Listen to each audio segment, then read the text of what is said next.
Welcome to Snooze Worthy, a podcast by Parenting Practice of Colorado, your window into the world of pediatric sleep, where we explore the science behind sweet dreams, effective sleep teaching techniques, and all the intriguing nuances of your child's slumber. I'm your host, Lindsay Birchfield.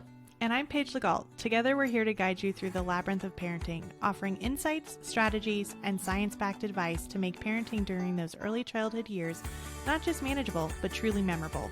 As pediatric sleep specialists, we've seen the transformational power of sleep in countless families.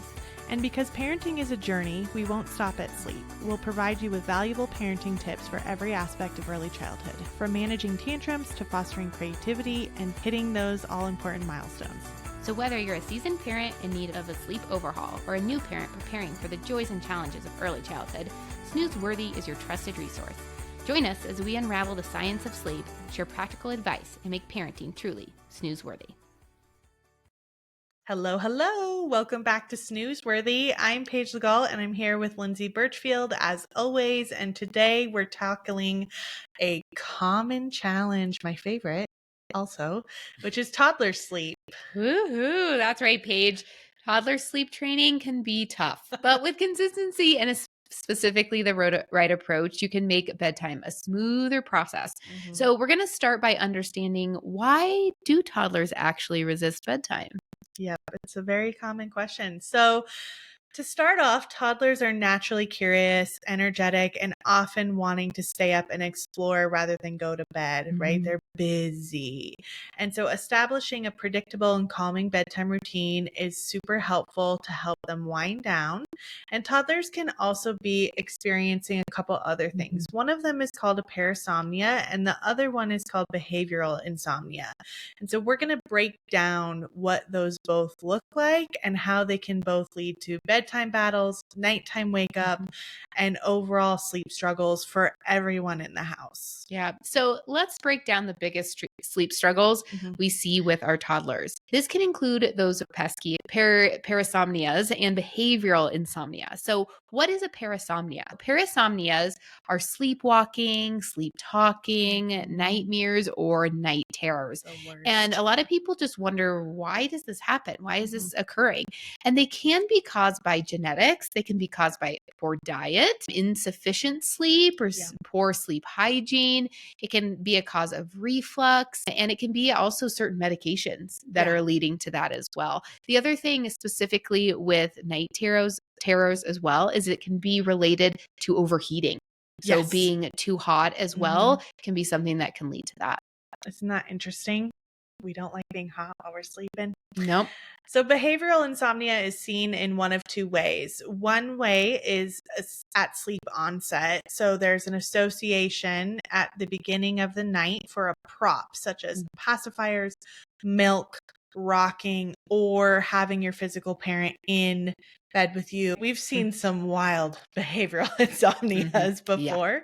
And then the second is seen as a parent or a caregiver failing to set boundaries around bedtime and sleep in general. So this is where you hear those stories of children leaving their room 100 times in an hour, or negotiating with you, procrastinating with you, temper tantrums, or all out battle, right? They're ready to fight.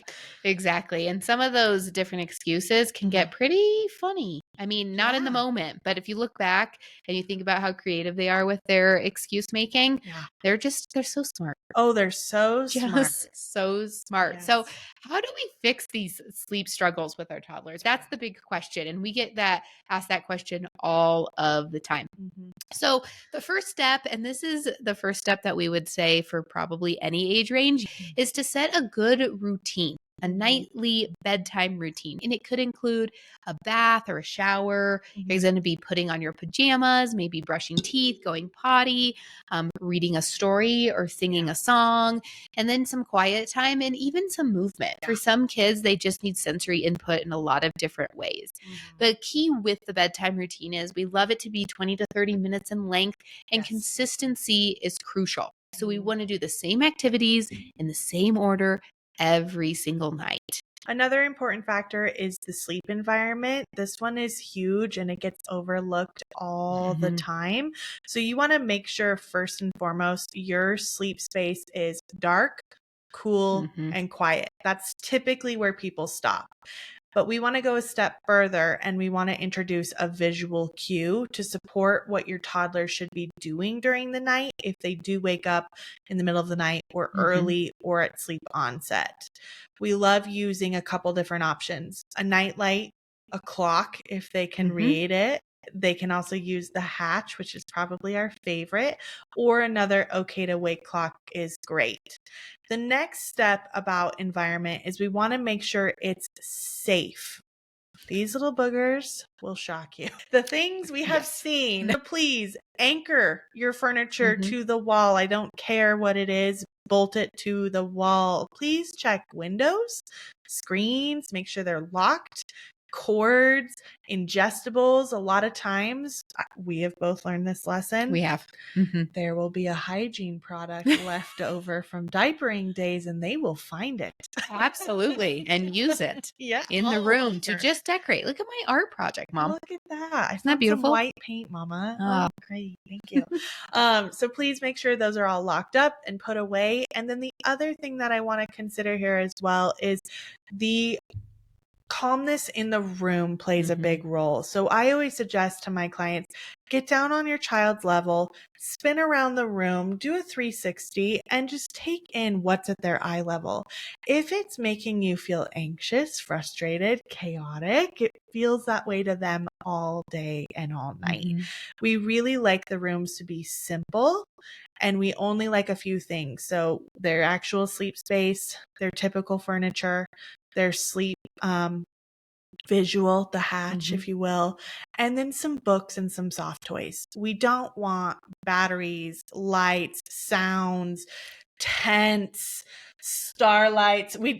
Simplify it. So a project you can do is getting all that stuff out.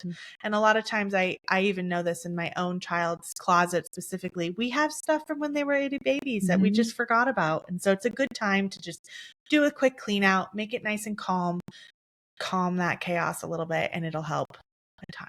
Yeah, absolutely. The other thing that is absolutely crucial is setting clear boundaries. Okay, I'm going to say it again. Setting clear boundaries.